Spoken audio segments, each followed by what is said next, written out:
नमस्कार दोस्तों, मैं डॉक्टर विनीता पांडे एक बार फिर आपके सामने उपस्थित हूँ। और आज हम बात कर रहे हैं कि सामाजिक विज्ञान जो है उसका अर्थ हमने जाना, उसकी परिभाषाएं हमने जानी और उसका क्षेत्र हमने जाना।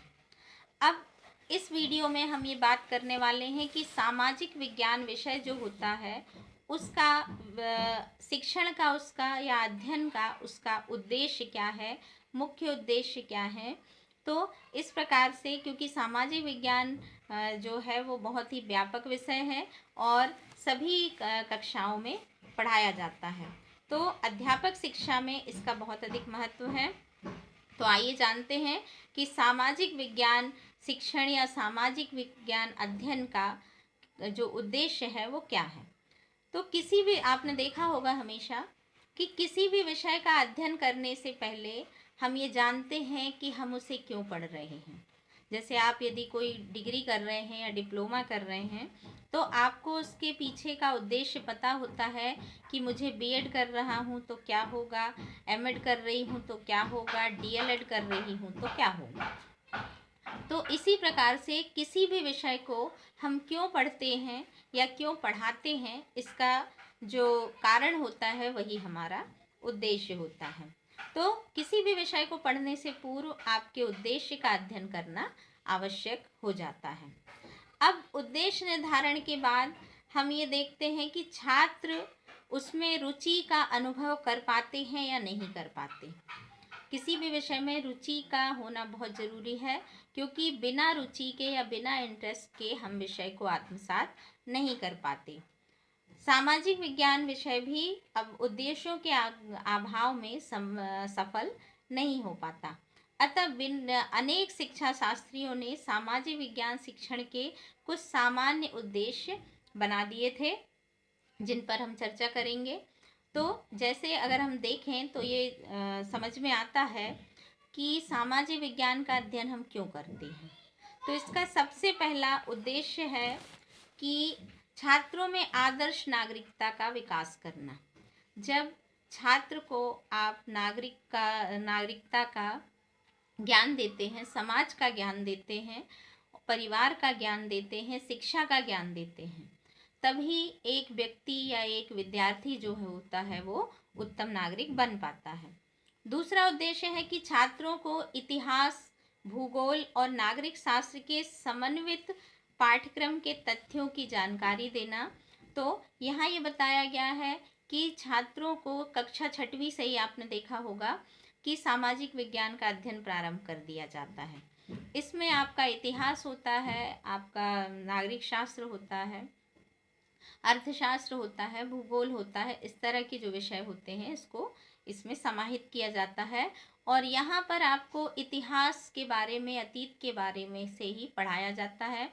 हमारी परीक्षा प्रणाली, हमारी कार्य प्रणाली, हमारी अर्थव्यवस्था, ये सारी चीज़ों की जानकारी विद्यार्थियों को छात्र जीवन से ही देने के लिए सामाजिक विज्ञान विषय को यहाँ पर शिक्षा में जोड़ा गया है। फिर है कि छात्रों में वर्तमान समस्याओं को समझने की समझदारी उत्पन्न करना।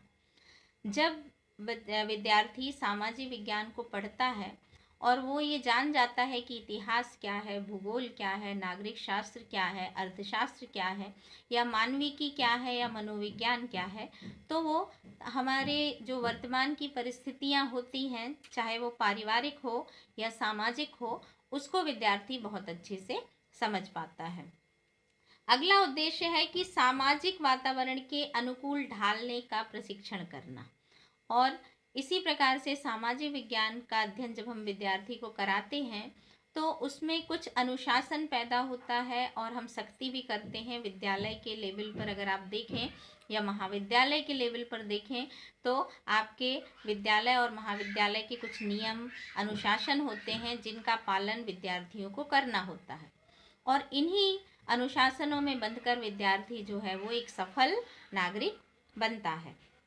अगला है कि छात्रों को सामाजिक वातावरण का ज्ञान प्रदान करना, कि समाज में जब बच्चा बड़ा होता है तो उसको किस प्रकार से रहना है और उसके नियमों का किस प्रकार से पालन करना है। प्रजातांत्रिक आदर्शों का ज्ञान प्रदान करना कि हमारे देश में कौन सी सरकार है, हमारे देश का संविधान कैसा है, उसमें कौन कौन से नियम हैं, हमारे क्या अधिकार हैं, हमारे क्या कर्तव्य हैं, इन सभी का ज्ञान जो है वो सामाजिक विज्ञान के द्वारा कराया जाता है। छात्रों को शुद्ध विचार तथा चिंतन करने का प्रशिक्षण देना। और आपने देखा होगा कि हम मूल्यांकन या प्रोजेक्ट वर्क के द्वारा आपको कुछ इस तरह की समस्याएं दी जाती हैं कि विद्यार्थी जो है वो हर समस्या को सॉल्व करने के लायक बन जाता है। इसी तरह से विश्व बंधुत्व की भावनाओं का विकास करना, देश प्रेम की भावना का विकास करना। तो आपने देखा होगा कि विद्यार्थी जीवन से ही हम लोग अपने राष्ट्रीय पर्व भी मनाते हैं और धार्मिक पर्व भी मनाते हैं। तो राष्ट्रीय पर्व मनाने से हमारा विश्व बंधुत्व की भावना को बल मिलता है। और परिवार, नगर, ग्राम तथा देश का चेतना युक्त सदस्य बनना। जब विद्यार्थी को अपने परिवार, समाज, देश, इन सब के बारे में जानकारी प्राप्त हो जाती है, तब वो एक उत्तम नागरिक बनता है और उसमें चेतना जागृत होती है कि मुझे जीवन में आगे बढ़ना है। और राष्ट्र प्रेम की भावना उत्पन्न करने के लिए हमें तरह तरह के, आपने देखा होगा, संभाषण होते हैं, आयोजन होते हैं, विषयों को का भी अध्ययन करना पड़ता है। और आपने देखा होगा पीजी लेवल पर हर विषय को अलग बांट दिया जाता है और उसकी शाखाएं विभाजित कर दी जाती हैं। स्पेशलाइजेशन होता है और आप डॉक्टर ऑफ फिलॉसफी कर सकते हैं। इस प्रकार से प्रत्येक विषय का आप अध्ययन कर सकते हैं। और अंत में सबसे बड़ा उद्देश्य है कि छात्रों को एक आदर्श और चरित्रवान नागरिक बनाना। तो सारी कवायद जो होती है वो इसीलिए होती है कि विद्यालय स्तर से ही सामाजिक विज्ञान को इतने अच्छे से पढ़ाया जाए कि प्रत्येक विद्यार्थी का जो चरित्र है वो उत्तम बने और वो एक आदर्श नागरिक बने। अब अगर हम थोड़ा सा और कुछ विद्वानों को पढ़ते हैं, तब हमें यहाँ पर बाइनिंग और बाइनिंग मिलते हैं सामाजिक विज्ञान में। उन्होंने दो मुख्य उद्देश्य दिए थे, एक सामाजिक उद्देश्य था, दूसरा विशिष्ट उद्देश्य था। तो सामान्य उद्देश्य उनका क्या था, जो जनरल एम्स होते हैं, कि छात्रों को वातावरण के माध्यम से भावी जीवन के लिए तैयार करना तथा छात्रों को लोकतांत्रिक आदर्शों का ज्ञान प्रदान करना। बिल्कुल सच बात है ये कि जब छात्र जो होता है उसको ऐसा वातावरण आप प्रदान कीजिए अपने आसपास कि वो अपने फैसलों को खुद कर सके और समाज में रहने के योग्य बन सके। तो ये सारी चीज़ें विद्यालय स्तर से ही शुरू की जाती हैं, छोटे छोटे प्रोजेक्ट के माध्यम से, चार्ट के माध्यम से, चिंतन के माध्यम से, सेमिनार्स के माध्यम से आपको ये सारी चीज़ें बताई जाती हैं। अगला उद्देश्य आपका विशिष्ट उद्देश्य है, जिसमें है कि छात्रों में चिंतन और तर्क शक्ति का विकास।